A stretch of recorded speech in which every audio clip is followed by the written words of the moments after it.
pengen tahu aja, disimak, nyemplung ke situ, terpengaruh. Tapi kalau cuma berbuat baik dunia, tidak ada imannya, Allah balas di dunia. Adilnya Allah dibalas di dunia karena dia mengerjakan untuk dunia. Untuk menguatkan argumentasi, kadang-kadang bawa gelar sehingga terlihat seperti meyakinkan, padahal itu musuh yang paling berbahaya kata Al-Quran. Dalam konteks penyoal agamanya, maka tempat kembalinya yang paling istimewa di neraka kata Allah. Yang paling istimewa di neraka. Apa itu?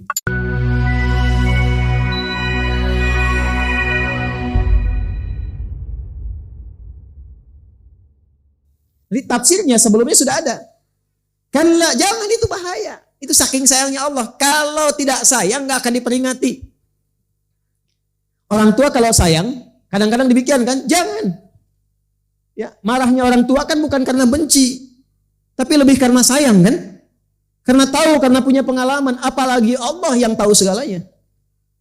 Ya, karena Allah betul-betul sayang, ibu punya rahim, ibu marah. Allah sifatnya rahim. Itu. Jadi ketika menyampaikan misalnya dengan keras peringatan, pengingat. Ya, itu ditafsirkan awalnya bukan karena sifat ghadab atau marah bencinya, bukan, karena sayangnya. Mumpung belum meninggal, masih ada kesempatan taubat. Jangan lakukan itu. Kalla, jangan, itu bahaya. Bahaya. Jangan lakukan. Ya. Jelas di sini? Baik. Teruskan ayatnya. Hatta yakhudu fi haditsin ghairi, masih di An-Nisa ayat 140. Innakum idzam mithluhum. Ini yang saya sebut menular. Itu Allah yang sampaikan langsung. Kalau kamu terus ikut ceramahnya, ikut pengajiannya, baca bukunya, pengen tahu aja, disimak, nyemplung ke situ, terpengaruh. Karena orang-orang semacam ini, munafik itu di Quran, itu disifati dengan kata-katanya sering menarik. Retorikanya cantik, logikanya kayak bagus. Padahal menjauhkan Anda dari Allah. Yang dipertaruhkan tuh iman. Iman tuh kunci akhirat. Gak ada iman, celaka akhirat. Hitungan akhirat tuh bukan perbuatan dunia, tapi iman kunci dasarnya. Ya, iman. Makanya ada orang sholat, ada orang puasa. Ada orang sholat, ikut puasa, ikut zakat, ya, ikutan semua itu. Bisa masuk surga enggak? Halo? Kalau tidak tahu katakan wallahu alam. Ini biar cepat. Ada orang sholat, ada orang puasa, ada orang zakat, bisa masuk surga enggak? Belum tentu kalau dia tidak beriman. Nah, imannya nomor 1. Kan sekarang ada orang sholat ikut-ikutan sholat kan, tapi belum beriman. Puasa ikut-ikutan puasa. Ya kan? Kalau dikerjakan tanpa iman, itu hanya perbuatan dunia saja. Dapat apresiasi, ya, ada petunjuk cepat hidayah. Alhamdulillah masuk Islam, alhamdulillah. Ada dalam kebaikan, dalam pengertian kita sebagai mukmin. Mesti yakin itu. Tapi kalau cuma berbuat baik dunia, tidak ada imannya, Allah balas di dunia. Adilnya Allah dibalas di dunia karena dia mengerjakan untuk dunia. Itu yang dimaksudkan ketika Sayyidah Aisyah radhiyallahu taala anha bertanya pada Rasulullah sallallahu alaihi wasallam. Ya, bima makna si fulan itu orang baik ya Rasulullah. Si fulan itu non muslim, baik sekali. Dia nyumbang, dia bantu, dia donasi, ya, perbuatannya baik.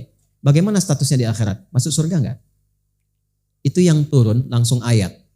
Surah ke-25 Al-Furqan ayat 23. Wa qadimna ila ma 'amilu min 'amalin faj'alnahu haba'an manthura. Dengan keadilanku kata Allah, karena dia mengerjakan itu, motivasinya dunia bukan akhirat, maka dibalas dengan balasan dunianya. Allah adil. Kan kalau mengerjakan dunia dibalas akhirat tidak adil kan? Dunia ya balas dengan dunia. Aku balas cepat kata Allah untuk memberikan kenyamanan dunianya. Kalau dia mau kembali kepada konsep akhirat, di akhirat diberikan. Maka di akhirat gak jadi apa-apa kecuali debu yang berterbangan. Turun ayatnya. Karena itu kunci akhirat itu imannya. Iman ini yang penting. Nah, saking kencangnya peringatan itu turun. Kalla, jangan lakukan, ini bahaya. Makanya kalau ada orang yang nyeleneh, yang tidak jelas, jangan sertai. Jangan iseng-iseng, tinggalkan aja langsung, bahaya. Nah, orang-orang seperti itu tipikalnya kadang-kadang bicaranya pintar, tapi tanpa sadar membawa Anda menjauh. Ujung-ujungnya nggak sholat, ujungnya nggak puasa. Yang paling bahaya menyoal keyakinan sendiri. Ya, di mana ditemukan kalimat itu? Di Al-Baqarah misalnya, di ayat ke-204. Wa minan nasi may yu'jibuka qawluhu fil hayatid dunya wa yushhidullaha ala ma fi qalbihi wa huwa aladul khisam. Ada orang yang karakter hidupnya ketika bicara kata-katanya menarik, retorikanya begitu cantik. Kadang-kadang bawa ayat-ayat Quran, dipotong-potong, bawa untuk menguatkan argumentasi. Kadang-kadang bawa gelar, sehingga terlihat seperti meyakinkan. padahal itu musuh yang paling berbahaya, kata Al-Quran. Dan dia bawa status, bawa gelar. S1, S2, S3, S4, kerupuk 2. Itu kan masuk banyak. Karena saya suka pengen senyum sendiri, ini orang belajar tinggi-tinggi sampai S3, tapi nggak kenal Allah, kalah sama anak TK yang belum sekolah SD. Saya ngapain sekolah tinggi-tinggi kalau konslet pulangnya? Sekolah tinggi-tinggi tapi nggak kenal Allah, sedangkan ilmu itu ada untuk menguatkan iman.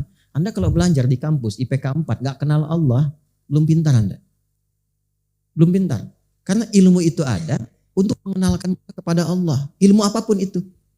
Karena itu dibuka iman dulu baru ilmu. Itu ada di Quran surah ke-58 ayat 11. Yarfa'illahu alladhina amanu minkum walladhina utul ilma. Jadi semua perangkat hidup yang ada sekarang itu untuk mengenal Allah.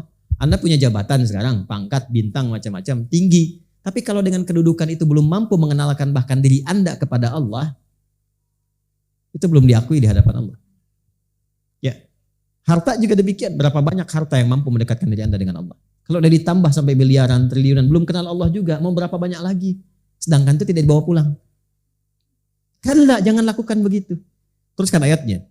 Innallaha jami'al munafiqina wal kafirina fi jahannam jami'a. Kalau ada orang mempertahankan nifaknya dan mempertahankan kemunafikannya dalam konteks penyoal agamanya, maka tempat kembalinya yang paling istimewa di neraka, kata Allah. Yang paling istimewa di neraka. Apa itu? Jahannam. Bahkan nanti kalau terus baca sampai ayat berikutnya akan ditemukan kalimat innal munafiqina fid darkil asfali minan nar. Di tempat yang paling bawah, di keraknya. Di keraknya. Disatukan dengan orang-orang ingkar. Nah, itu bahaya. Makanya kalau ada yang menyoal nabi, menyoal ajaran, yang pertama kita lakukan menjauhi itu, yang kedua kita doakan.